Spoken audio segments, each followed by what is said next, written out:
like Coach Francis, Coach Ty, Coach Holly were the guys who coached me. Yeah. Matt is the first one though that literally he's met me. I met Coach Matt when I was in 7th grade, and I was only playing rap. So it's just fun, you know what I mean? And Right.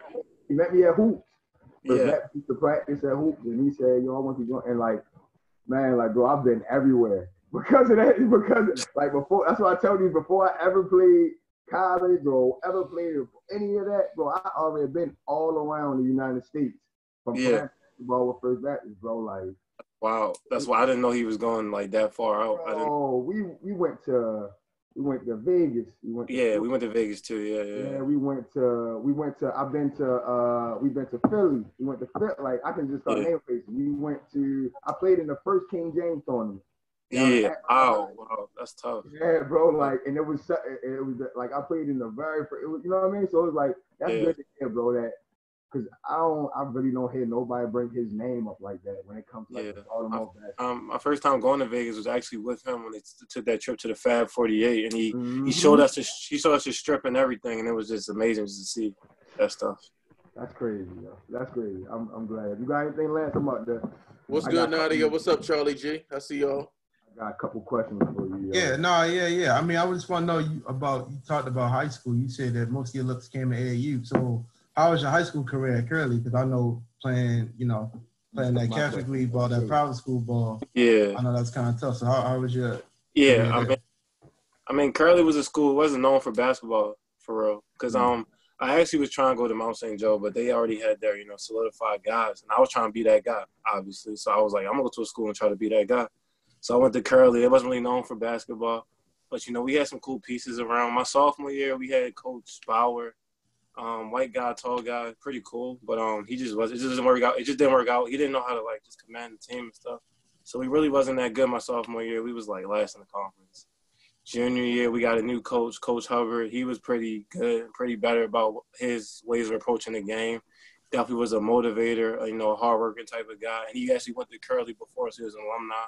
So he knew what it took to get, to that level as far, because he went to D3 Stevenson, I think, after he finished at Curly. No disrespect to me, but I was trying to go higher than that. No disrespect, but that's just me as a person for sure. But junior year we got a little better, but senior year is when we took that next step, and we was like top of the teams in the division. And I think senior year was like a 3-way tie between us, boys Latin, and I think I forgot the other school. It was so long, I forgot. I think Severn was like 3-way tie.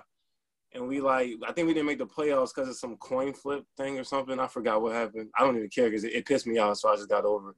But, yeah, we didn't make the playoffs senior year. I didn't really get a lot of looks in high school, I think, because it was just like people wasn't coming to Curly to see, this talented basketball player. People was coming to Curly to see the football players, the soccer players. Some of my high school coaches didn't really, I think, help me enough as far as trying to get them colleges I needed to get in order to be where I needed to be. I think they didn't help me enough, and it got so bad that I actually had to go to the football coach of Curly and be like, yo, can you, help me out with this college thing? Because, I mean, my parents are trying to help me, but it's tough.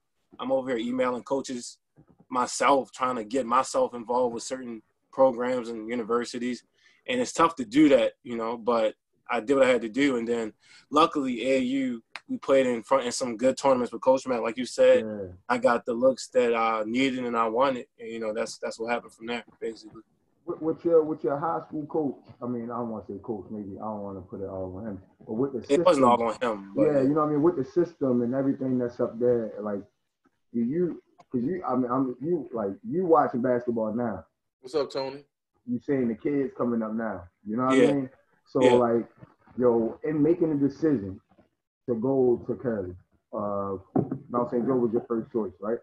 I was trying to go to Mount St. Joe because I actually knew Coach Cracky, and I was working out with Mount St. Joe for 2 weeks, 3 weeks. But, I just knew I wasn't going to get, the time and the shots that I needed or just be where I wanted to be. Yo, speak on, that's what I want to know, because that matters. You're, to me, you're a product of smart choices.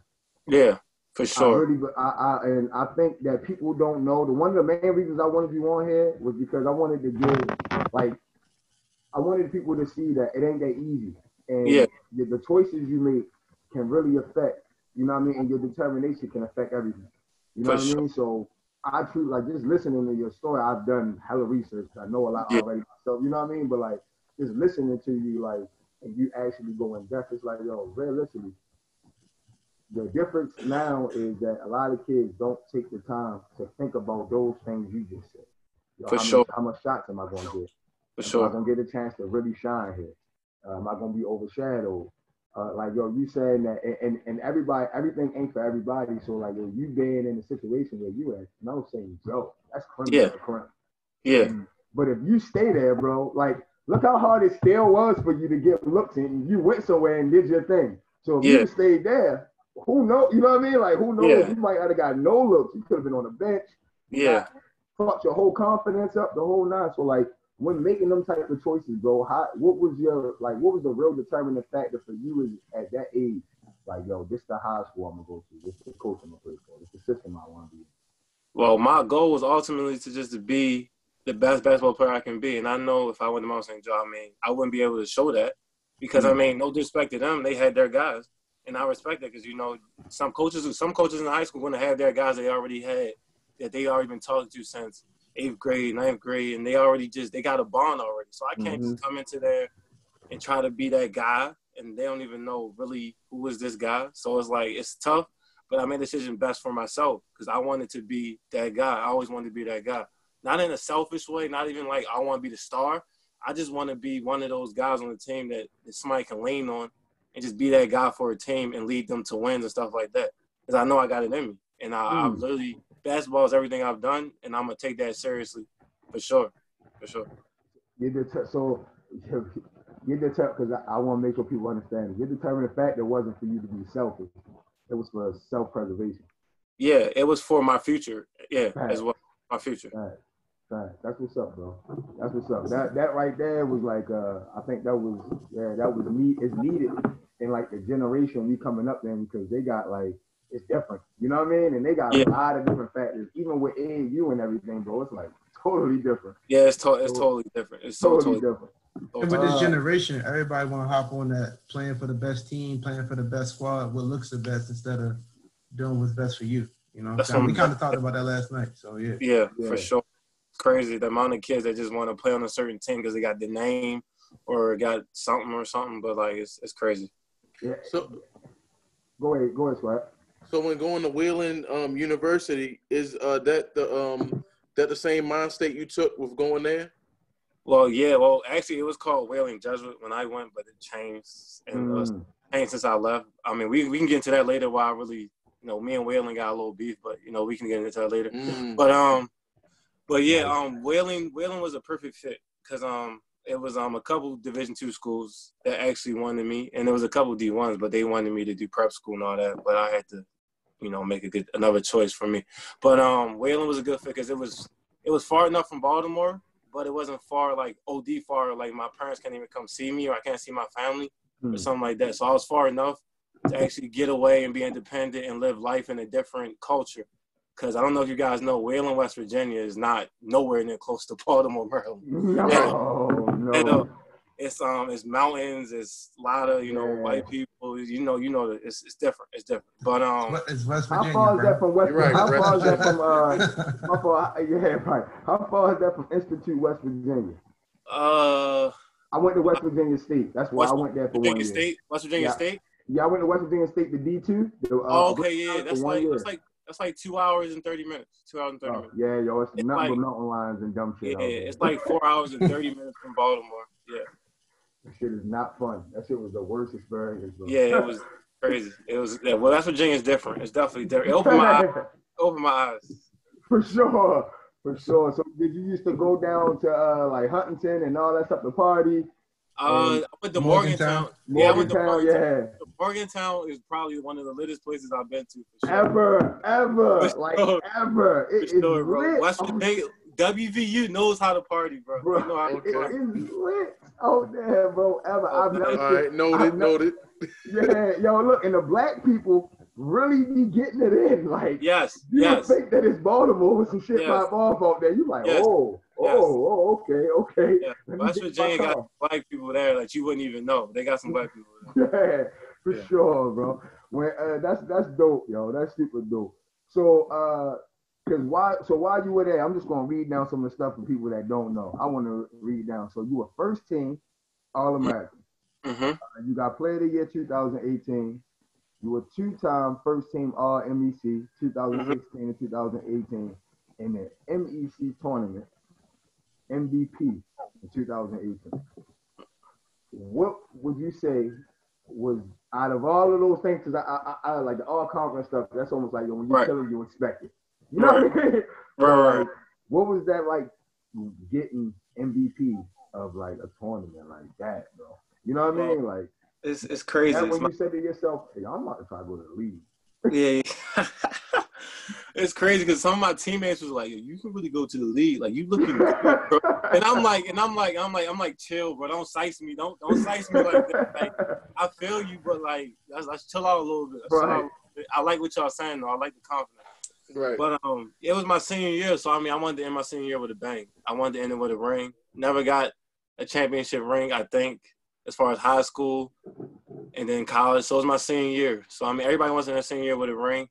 And going into the MEC tournament, which is the conference tournament, one of our best players got hurt. One of my best friends, Pat Mosette, he was like probably the second leading scorer on the team, first in assists. He was like 6'5", do-it-all type of guy.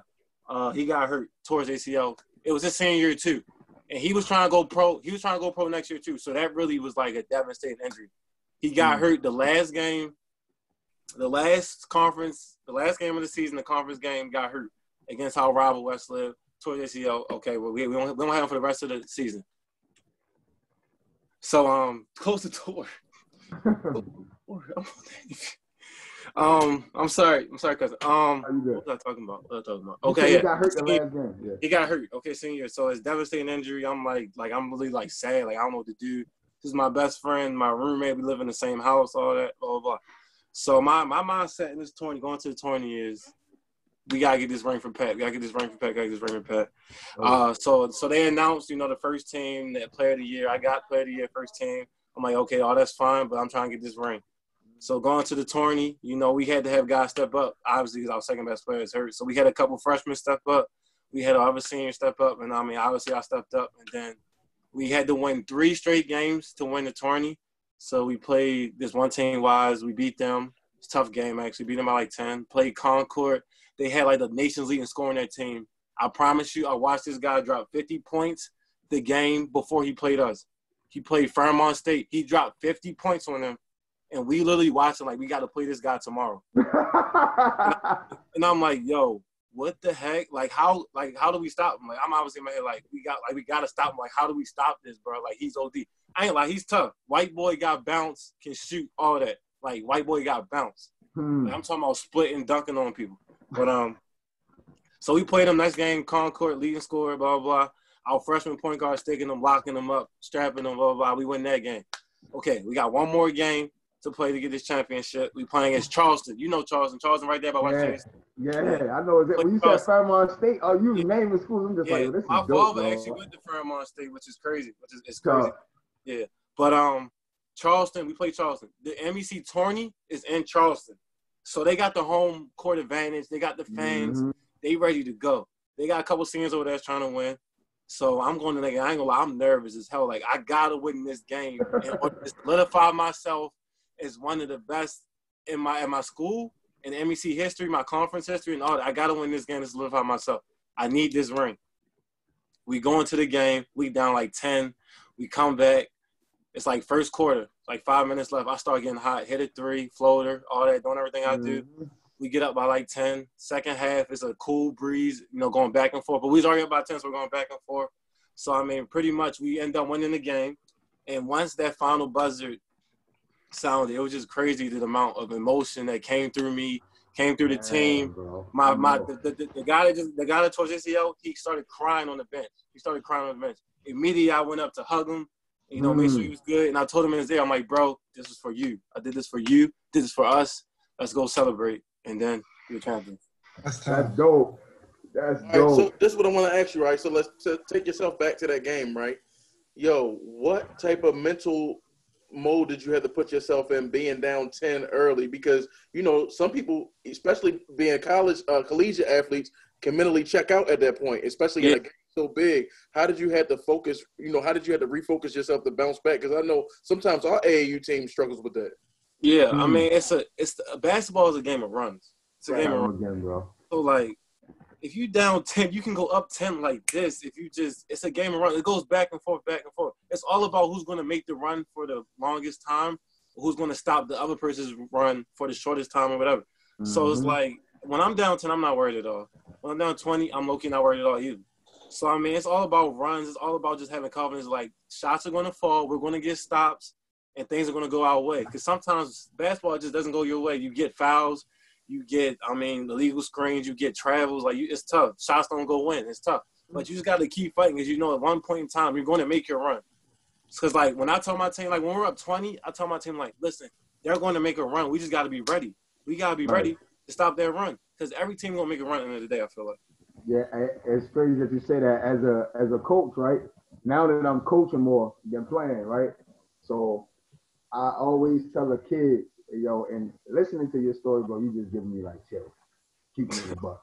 You know what I mean? Because like, I can honestly say like, but I know that for guys like me and you, we are of the club, like literally hard over hype. Like, what this shit stand for. Like, you know what I mean? Like, hard over hype is definitely the exact thing. You know what I mean? Like, that I am.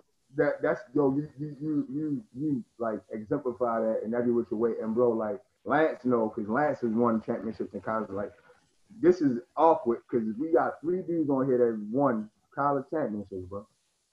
You and him. He's one of his respective sport as a lacrosse player. I got 2 of them. You know what I mean? And I got the first 2 in my school history, bro.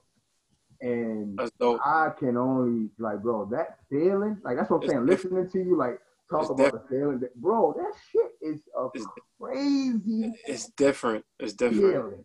Different. Even, like, bro, I played in some good games as a pro. I played in some good games in Baltimore. I played in games in high school. There is nothing like playing in them games. Yeah, once that final buzzer sounds, it's just like you get chills, you get so emotional, like you just want to enjoy the moment. And I really, because it's interesting to me, bro. Because like, after doing that, because I got you. I'm sorry, I'm jumping straight into it. After doing that, you went to try out for the G League. Yeah. So when you like, I want to make sure people understand this. When we say trial, we're not talking like are we talking they wanted you to come? Because from what I read, I'm gonna tell you what happened. I low key didn't even try. I'm gonna tell you what happened. Okay, so after I finished college, of course, I'm gonna go pro. I'm thinking about what should I do overseas, G League. What should I do? So I gotta connect with the Sixers. Elton Brand knew one of my close friends. So, they checked one of my little games out. We played West Virginia University my senior year, a D1 school. So that was a big game for me, and I did good that game. So Elton Brand checked out that tape. He saw it, and he liked it. Elton Brand, the Sixers, the GM of the Sixers, Elton Brand, liked it. So I didn't really get a lot of NBA workouts, thinking I'm Division II Player of the Year. Maybe I'll get 1 or 2, maybe. Yeah. You don't know. But I didn't really get any. I got a little inside workout with the OKC Thunder because I knew a guy. And then the Sixers didn't even work me out, but they invited me to their summer league training camp, which is basically training camp before summer league in Vegas. So I get invited to that. I'm hyped. I'm hyped. I got the email. I'm like, oh, wow. Okay, here we go. And everybody there has went to big-time schools. I'm talking Texas Tech, Notre Dame, all these big-time schools. And my shit say Wayland Jesuit University. Everybody like, what is that? Blah, blah, blah. But that's the best thing. That's what I'm saying. Nobody know where I was from. They didn't know. I would love that feeling. That's the best feeling. Hey, I was from like the underdog, and I was loving it. So I go to the training camp for the Sixers. It's like, I think it's like 14 guys there. They got cut like 2 guys or something like that. So, they got a little setup when there's, 2 different type of teams. They got a group in the locker room that they already know going to make the team. And they got a group in another locker room that they don't know who's going to make the team. I'm in the locker room with the people that don't know who will make the team, obviously. So, first day of training camp, of course, I'm nervous. I'm in here. I'm walking through a Sixers facility. You see Julius Erving, Allen Iverson statues and all that, and all these banners. Like, bro, I'm like, yo, what the heck how did I get here? How did I get here? Like, I really had to sit back and like, wow, like this is crazy. Like they got one of the best training facilities in the NBA. No, hands down. Hands down. Like one day, we definitely gotta go up there, and I'll show you guys. It's hands down. Bro, it's not even for the day. We gotta go that bitch one day and get some shots. Sure. Look, I'll rebound. For sure. So they give us, they got us staying in a nice hotel, all this luxury stuff. I'm not used to none of this stuff. I'm at Division II school, but here we go. First day of training camp, I'm doing good. I'm playing confident, doing great. I'm outperforming some of their drafting guys, low key. But you know, it's a lot of politics, so you really can't. It's politics in this, so it's tough. So day 2 come, I think they cut like 2 people. I didn't get cut. They cut a couple other guys who wasn't doing too good. And then day 3 come, I think it's the day before we leave for Vegas. I think they gotta make one more person cut. And the day 3 to practice, day 3 with the Sixers, I was doing great. They got everybody watching on the side, like all the Sixers staff, people watching on the side. You got Elton Brand, Brett Brown, all the assistants watching on the side. I'm doing my thing, spin move, layup, 3 layup, playing defense, doing what I do. 3-and-D type of guy. That's the type of guy. Yeah. That's your game, yo. That's my game. It's always been, though. That's what's crazy. Hey, that's the best game. Yo, bro, I fit any system. Straight to the point, bro. Fit any system. But day 3, Elton Brand, after practice, I'm killing. Elton Brand pulls to the side after practice. He pulls me to the side after practice. Yeah, man, we can't take you this year. We can't take you this year, but we really like you, man. We gonna hit you up after. So of course, the first thing I'm like, damn, I thought I did my thing. I did my best. First thing I did, call him up, like, damn, man, they cut me. My mom like, don't worry about blah, blah, blah. So I mean, I'm a little upset. I'm low-key upset because I thought I did everything I could in my bones that I could do to try to make this team, to try to prove the doubt is wrong, everything. And then Vegas comes. I'm not watching none of the games. I'm like, forget this. I ain't watching none of these games. I don't want to watch these niggas play. So then a couple months later, they tell me, oh, we want you to play for our G League team. I'm like, shoot, G League team? That's solid for a D2 player. A lot of D players that's solid. So they said they were going to list me as a local tryout guy, but I never had to try out. I never went to a tryout because those tryouts, tryouts, they hold like 300, 200 people. That's a lot of people. They only going to pick 2 guys of those 200 people sometimes. So that's crazy. So it's tough. So I went to a tryout, went to the Blue Ricky, Coats. we got to talk business too. My fault, yo. Everybody in the line talking to you. I went to the G League training camp, made the team, and it's a wrap from there. So that's basically what happened. Hey, yo, this is what I gotta do. Hold up. So this is where I'm gonna read this. Highsmith was signed to a 2-way contract by the Philadelphia 76ers on January 8th, 2019. What was that feeling like, my guy? My God. The best day of my life signing that contract. I actually scored my first NBA bucket the same day I signed the contract. Hey, yo, I was going to read the rest. Hey, yo, look, let me read the rest then. I'll take you through the whole day. It was a crazy day. Can I read the rest first? Go ahead, read the rest. So, under the terms of the deal, he will split time between the 76ers and the Blue Coats. Highsmith made his NBA debut the same day, scoring 3 points in only 5 minutes of play, in a win over the Washington Wizards. After also playing in the game for the Blue Coats against the Raptors 9:05 earlier in the day. Crazy day. 2 games one day. AAU type of love. That's crazy, bro. That's crazy. Best day of my life. Like now take me through the day. Okay. Yeah, I'm about to say, let us know. I want to hear this. Best day of my life. All right, so I already knew I was going to sign a 2-way contract that day, but we had a G League game, so I was going to go after I played the G League game. I was going to go to the training facility after I played the G League game, sign a contract, my family there and all that. Because, Baltimore's not that far, so they drove up to come see the game. So the G League game, we played Raptors 905, which is the Raptors G League team, beat them. After that, people congratulated me because, it's out now. People linking the news, Haywood Highsmith, they signed a contract. People linking the news. I'm getting mentioned on Twitter, followed on Instagram. Followers go up about 4K, 5K in like 10 minutes. I'm like, what the heck is going on? Getting DMs from random people. I don't even know who they are. Family calling me. So after the G League game, go to the training facility, sign a contract, reading the contract over. I'm just looking at it like, wow, I'm really about to do this. Taking pictures of Elton Brand, you know, they take me to the locker room. They got my name on the locker in the training facility, all that stuff. A lot of gear, a lot of shirts, you know, sweatsuits, all that stuff. And then, you know, somebody whispered in my ear was like, one of the coaches came to me was like, yeah, like they might need you tonight. Cause what's the name not playing? JJ Redick. I'm like, what? I might play tonight with the Sixers. Like, what? Like, I'm low key, my heart beating fast. People telling me, oh, my father is so excited. Like, I couldn't even tell you what was going through my mind at that point when they told me that.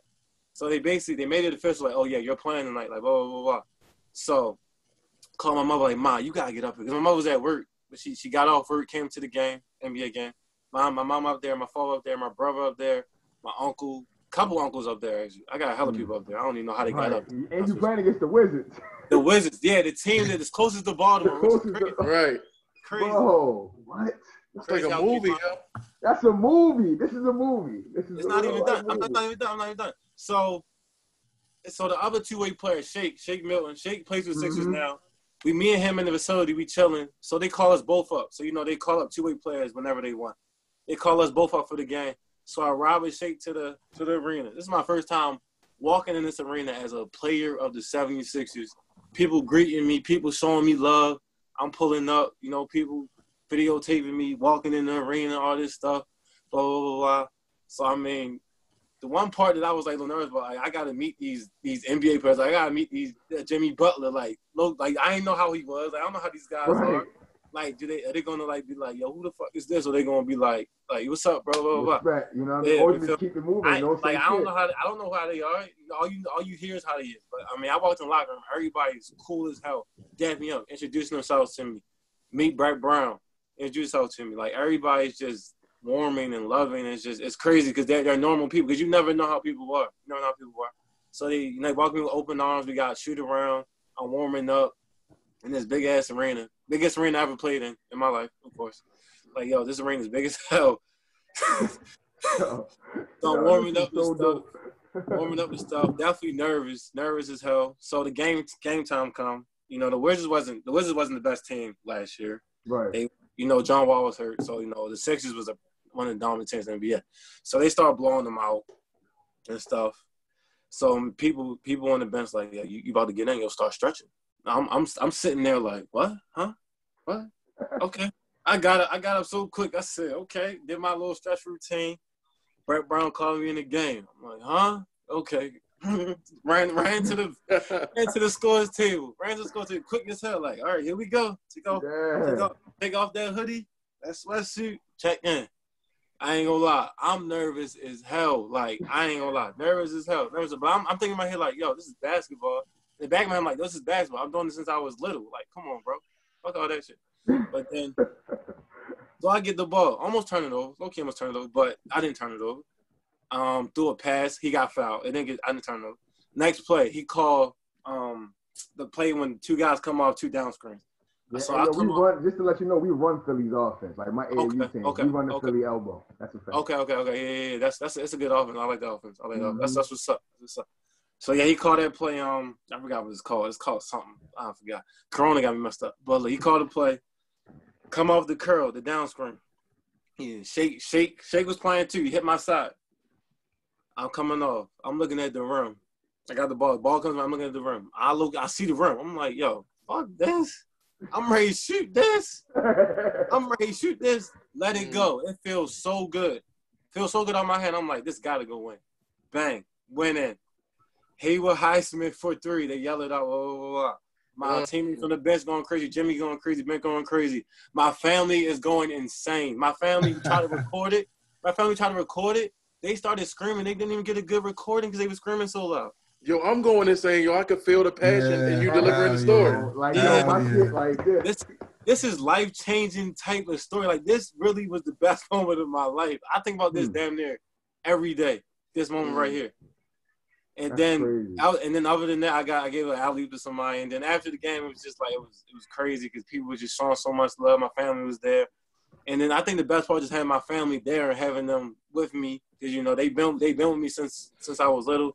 you know, they helped me become the person who I am. And, you know, hugging them out of that locker room was definitely special. And then from there, it was just you know, a story meant to be told. Dang, bro, that's dope. My man Ricky said, "Yo, the play called floppy." He said, Floppy. Floppy. That's exactly what he's called. Ricky Harris said, "Yo, it's called floppy, yo." It is. What's it called, yo? I definitely, bro. That's like, I'm like, I don't even know what to say after that, my nigga. Like, you bro, that is dopeness. Yeah, it's crazy. Level, bro. Hey, bro, so I want to ask you, you talk about your face the whole time you told everything, bro. You talk about the two-way contract. Like, so since you became a professional, like, what's more like some of the business side that you had to learn as far as like contracts, hiring an agent, like what's all that type of stuff you had to learn, you know? Well, for sure, you gotta have good people around you who's gonna lead you in the right way. I have a good team around me as far as, you know, I got my parents, I got my trainers, I got, you know, my two agents that work together, and I got, you know, a lot of family around me. So they help me make business decisions sometimes, but ultimate decision is for I got to make the decision. So, I mean, I didn't really know, you know, a lot about, you know, financial advising, saving money, trying to invest money in certain things, and trying to just make sure you use your money in different ways to get the best out of your money and the most profit and stuff. So right now, like, I'm actually talking to a couple financial advisors trying to, you know, get stuff, you know, planned about what I want to do with my money, what I want to do when basketball's over and stuff like that. And then, you know, also with, you know, paying your agents and how much percentage they get. Yeah. And then, you know, stuff like that you really don't see from, you know, my point of view as a college player or a high school player, that like, this is real. Like, you got to, certain people get a certain percentage of money. And then, you know, when you playing in the NBA or the G League, you get taxed in every city you play in. Say that again. I know that because Los Angeles, if you play Los Angeles, you will get the taxed biggest a whole lot of money for no reason at all. It's crazy. It's crazy. The arena tax, right? Them LA taxes ain't no joke. Them Cali taxes. They different. They different. But yeah, that side of the story is just like you're like, this is real life now. Like, you really gotta do certain things in order to set yourself up. So yeah. No, that's what's up, bro. Yeah, because I think most people, especially like when you think about making it to the league, like all they think about is, you know, what they're doing on the court, trying to get better, which is important. But what's also important is learning that business side. So when you do make it and you do start getting them contracts, taking care of your money, and like you said, setting yourself up, you know, for after basketball, which you don't hear a lot of guys talk about. So that's important. Sure. I saw a tweet on Twitter. An NFL player tweeted like, tell all the, because you know the NFL draft just happened. He said he told all the rookies to like save your money, like because that's like you can't really like use it right now because you're gonna get taxed. You know, you got signing, you gotta pay up your agents and all that stuff. Like, they were just telling people like, just save your money. And a lot of young guys don't know that. Like, you gotta be smart with your money. Hey, yo, I seen on that note, that was a good question. I watched the interview with Iman Shumpert, and he talked like directly just about his first year as a pro in the NBA. I mean, of course, he came D1 and all that stuff, and he actually but like he talked about how like, yo, he said if it wasn't for him being around better guys, and I'm telling him like, hey, yo, bro, you better not go buy no house or spend no money, right? Yo, you ain't nothing guaranteed. Yeah, you know what I mean? Like, exactly. It's guaranteed you're gonna get certain, but like, yo, bro, you about to get taxed. You know what I mean? He said, and it saved him because when everybody else got drafted, they started buying cars. Cool. Yeah. He's like, yo, and the next thing you know, the lockout came that year. His year was the year he got drafted was the year of the lockout. Yeah. He was like, so everybody else went broke, and he was still sitting there like, yo, we didn't even really get paid yet. Like, you know what I mean? Like, so in dealing with something like this now, like Lance said, like, are you now even more like motivated to make sure that you assure all your shit off the court? You know what I mean? Yeah, because you never know what can happen for sure. I want to make sure my family's straight and I'm straight for a long time to come. So I definitely, you know, been taking precautions as far as what I do with my money, not buying any crazy things. Like, I mean, guys trying to buy their mothers the world, but like you gotta be smart with it. Like, you can buy your mother stuff, you know, later down. Like I told my mother plenty of times that I'm gonna buy her things once I get stuff settled, you know. Yeah. Once you get like yo, and I think that's what I mean. I wanted to like, yo, that's the product of them choices again, bro. Yeah. Like, yeah, it's all about life is about choices. If you make, you know, if you make a certain one, you go a certain path. You make another one, you make another path. It's crazy. Yeah, I really like. If anything from this episode, I pray that everybody get how much the choices you make affect your future. Like, For sure. the choices you make, the decisions you made, all of the above, and so like you talk a lot about your mom. What did it's like when it came to picking schools, when it came to all of that, what role did your mom and dad play in that, or were they more so letting you decide for your own? You know what I mean? Like, Yeah, I mean, as far as colleges, they was trying to let me become more independent as far as picking the schools, but they definitely had a little say in it because that's my world, my mother and my father, and they definitely want to come to every game. They want to come to every game, Right? But they played a huge role, because if they didn't like certain things about college, they would tell me, and then I'll put it into my back of my mind, and I'll figure out what's best for me and stuff like that. But they definitely a big part of my life, and I definitely listen to whatever they got to say. But they know at the end of the day, it's my decision because I'm definitely right now. I'm a grown man now, but back then, I was like 17, 18, so they definitely played a big role. I feel like. What was you? Now it's all basketball. What would you say your best game was, bro? Best game as a pro.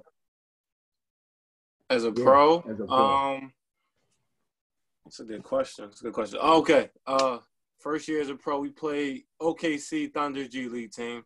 It's actually on YouTube if you guys want to go watch it. I hit a game winning floater. I had like 23 points. I forget, like 6 rebounds, 3 assists.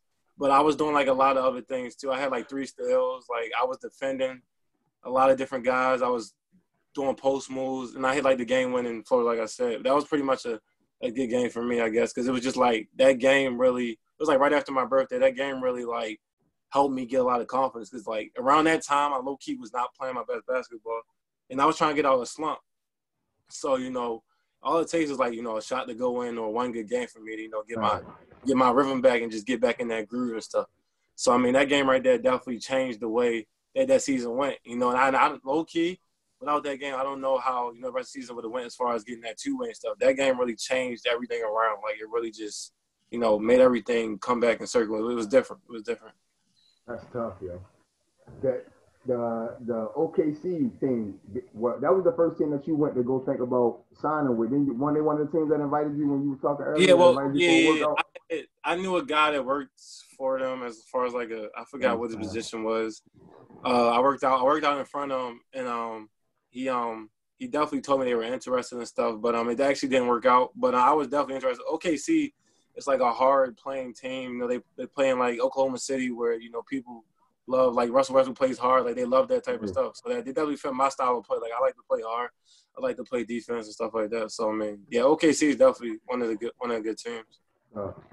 Yeah. So how was that G League like though? Like I heard it's. I know the NBA is the creme de la creme, and I heard I know G League is still pro, but I heard it's not as fancy as the NBA, obviously. For sure.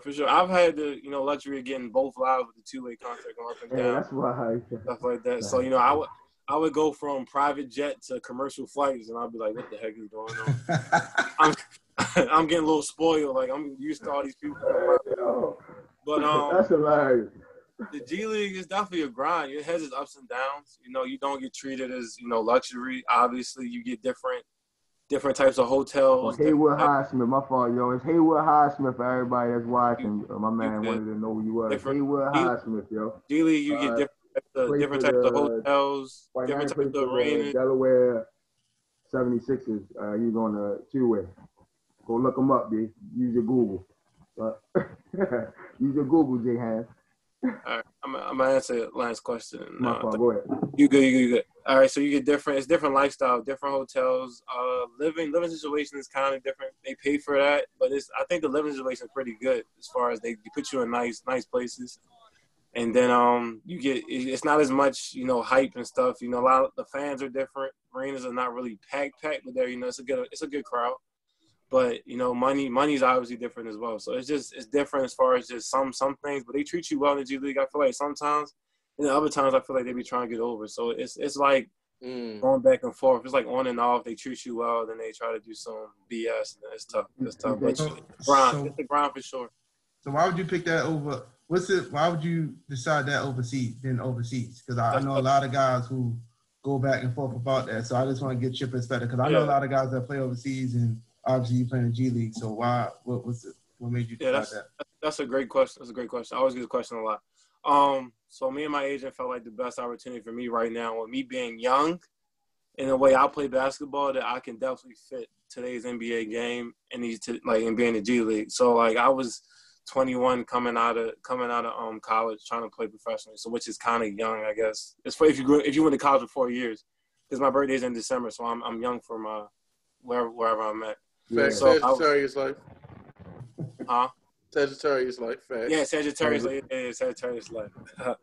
I was young coming out of college, so we felt that while I'm young right now, we should try to see, how the G League is, and see if I can, try to get that NBA call up, and see, if I can use the most out of my opportunities right now before I take the overseas life. Because it's not like I need OD money right now.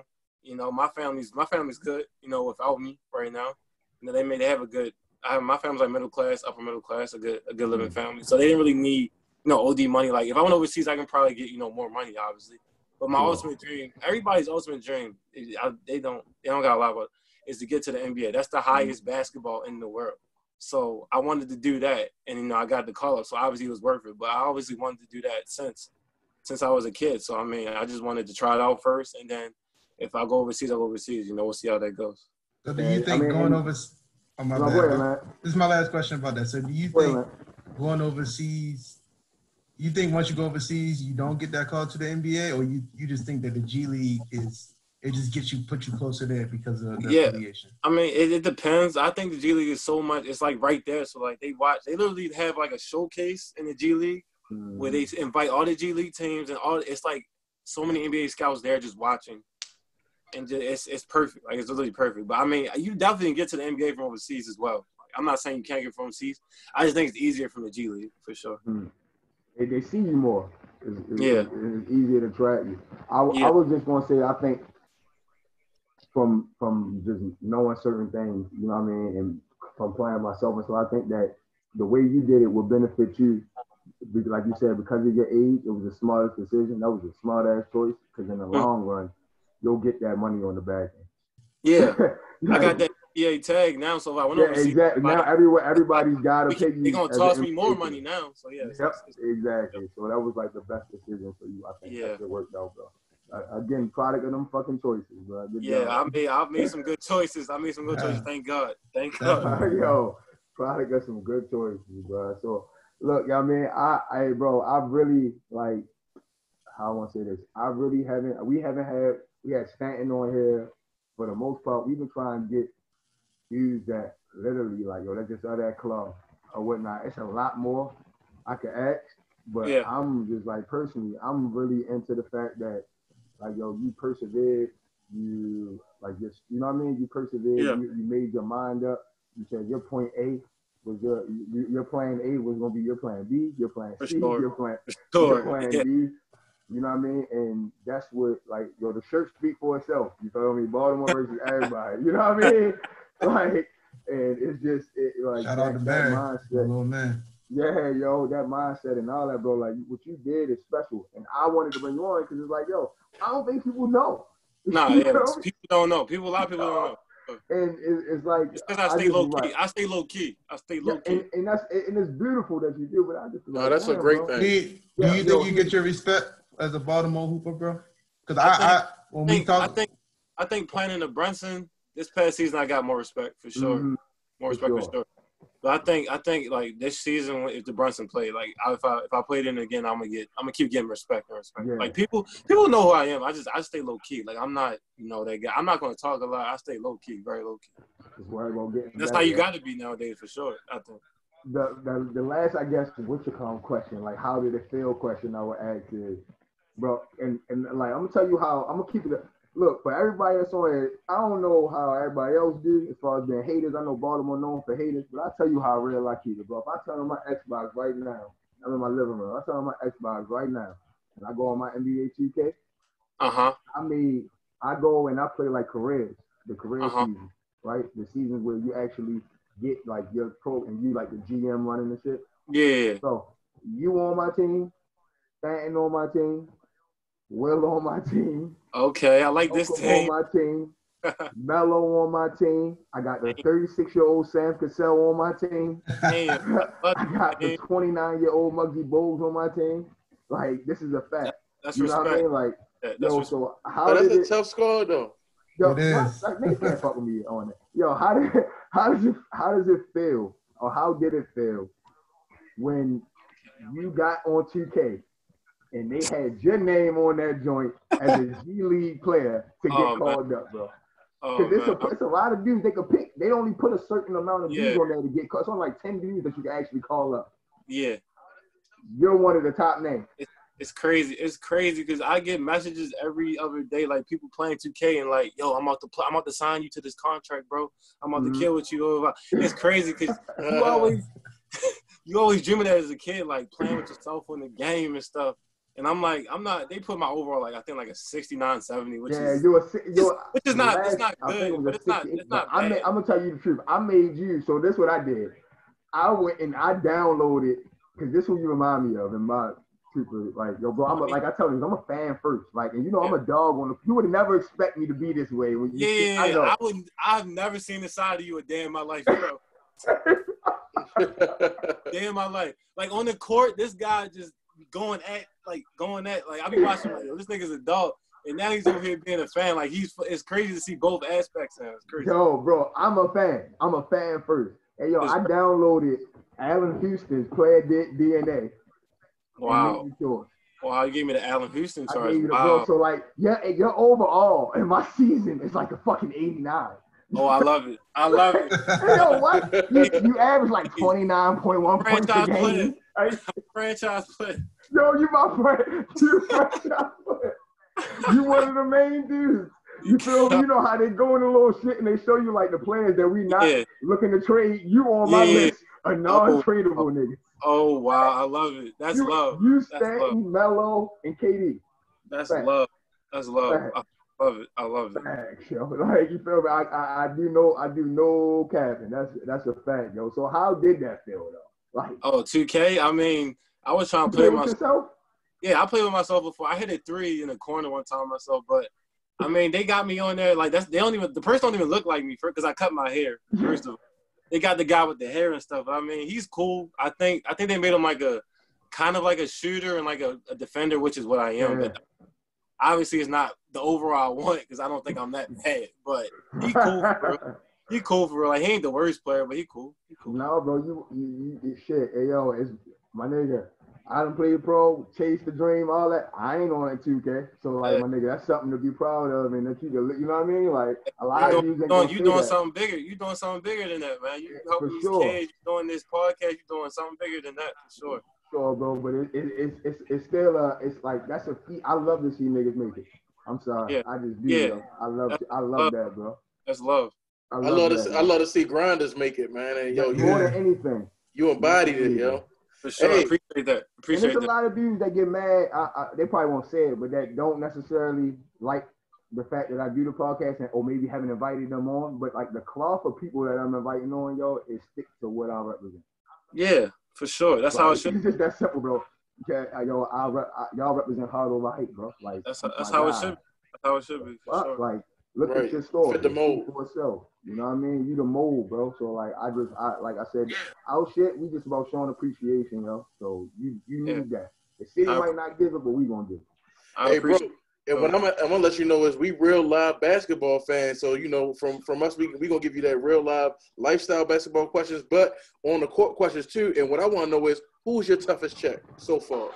Toughest check so far. Oh wow. Here we go. I ain't gonna lie. I'm gonna give you G League and NBA. Bet. Dwayne Bacon is a bucket. He's a bucket. I had to check him in the G League. Dwayne Bacon, if y'all know who that is. Yeah, I heard of him. Yeah, Dwayne Bacon's tough. He's tough. I had to check him. What makes his game tough? Yeah, he's tough. I had to check a couple of them. NBA, I had to check D Wade on his last game in Miami. Damn. Yo, I got it. Why they do that to you, bro? Oh, I'm putting that video on here. Oh, I already know you were in scrap. I already know crazy. It's crazy, Lance, because the Sixers were like resting players because they was already in the playoffs, so they let us play. So they was like, yo, don't bite on D-Wade's pump fake. Don't bite on it. Like, he's going to try to pump fake every time. And I ain't bite on nothing, but, like, he was, like, really trying to get his bag on people because it was his last game in Miami. He was trying to get in his bag.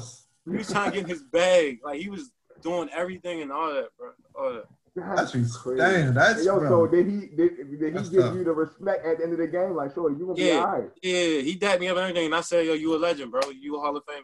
That's what he said that. Damn, that's dope. Yo, damn, that's dope, bro. You didn't do some shit in your life, bro. Bro, that is dope. It's crazy. And I'm still trying to do more, to be honest with you. Still trying to do more. Oh no, you far from finished, bro. Like, but damn, that is dope. Bro. Yeah, I would never think I would be on the same court as Dwayne Wade. Gabrielle Union was on the sideline too, with John Legend and his wife. I forgot her name Yo. though. That's tough, bro. Wow. Bro, what I want to ask you, I remember when, so I'm going to rewind back to the part you said you was walking into the Philadelphia arena and you were meeting, like, the guys for the first time. Uh-huh. Yo, is Jimmy, like, who they say they is? Like, the media give Jimmy a bad rap so bad. Yeah, they To me, he a straight dog. No, yeah, I love him. I agree with you. He's not. They give him the wrong rap. He's just the dog. Just wants you to work hard and play hard. That's all he wants. He's not a mean person at all, bro. Not a mean person at all. He's a great person, actually. What is Joel Embiid like, yo? Just like on is he really that goofy? He's funny at times, but he's definitely one of the most skilled centers I've ever seen in my life. By far. Most skilled. I've never seen a center do a Euro step so smooth. Oh my God. Right, your game is silky. Yo, I ain't gonna lie. I didn't think it was gonna turn out like that. So, who would you say on that team? Honestly, that like how I want to say this because I don't want to put you in no. Yeah, don't put me in no hot seat trying to make. Yeah, I don't put you in no precarious situation.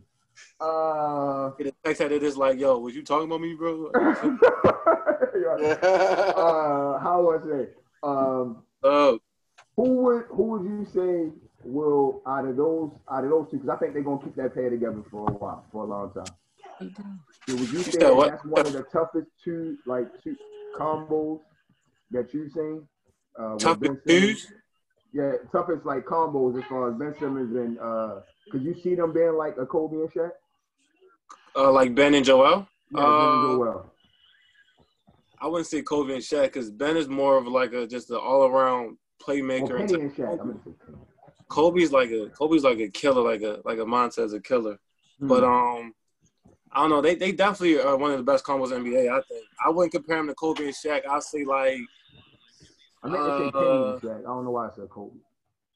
I don't know, I wouldn't like a Magic Johnson and like Kareem Abdul-Jabbar. Not the same games, but like Magic was the point guard, Kareem was the center, Ben's the point guard, Joel was the. Yo, that's a good comparison. Yeah, I would say something like that. Is his passing skills really that like that? He's OD. I've never seen somebody. He's so tall. He's literally the same height as the power forward on each team and can pass, can dribble, and as fast as everybody on the court. Like he's crazy. It's crazy. So yeah, what's your biggest adjustment for you? You think at that level? My biggest adjustment. I mean, the speed of the game is just fast. Guys, everybody's athletic. Like I mean. Every now and then in the G League or my college, you have guys who just wasn't, up to par as far as athleticism or speed and all that. But in the NBA, all the guys are just athletic, fast, and they're out there, just playing hard. So, I mean, it's just like, it's all about just consistency. I feel like for the NBA, like doing the things that I do, like making that wide open three or like playing that defense or just being consistent with everything I do, I feel like will definitely be an adjustment. That's dope, bro. That's definitely dope. Like you have the content has been crazy. Hey, I went in from bro. Just like how you didn't think I was you see, bro. I did not. I'm like I wonder if because everybody know you for being so passive, bro. Like just relax, calm. So it's a beautiful thing to hear you actually. I'm always mellow, chill. Always, bro. Don't get rattled or none of that. So it's a beautiful thing, yo. I want to say thank you, yo. So enough. Thank you. I appreciate you for having me for sure. I'm glad I got to do this. Definitely. Glad I got to do. It was nice meeting Lance and my man Scrap. Yeah. Definitely, bro.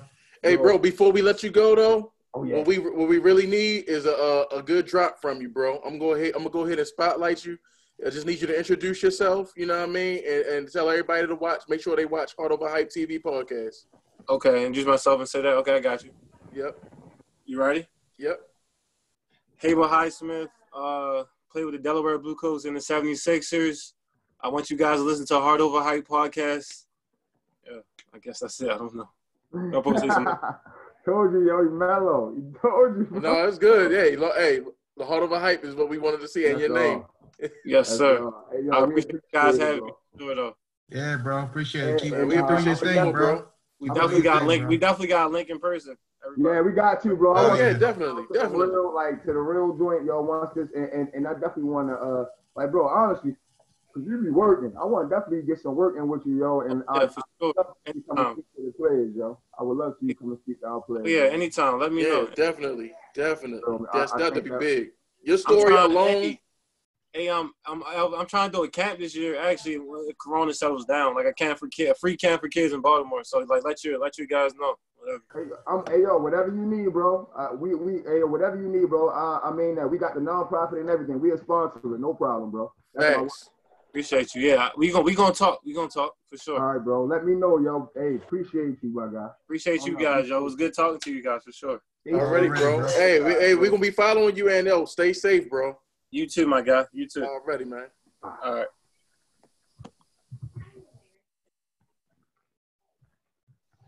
All right, let me cut the stream.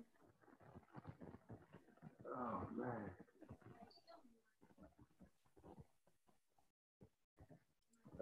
That's the wrong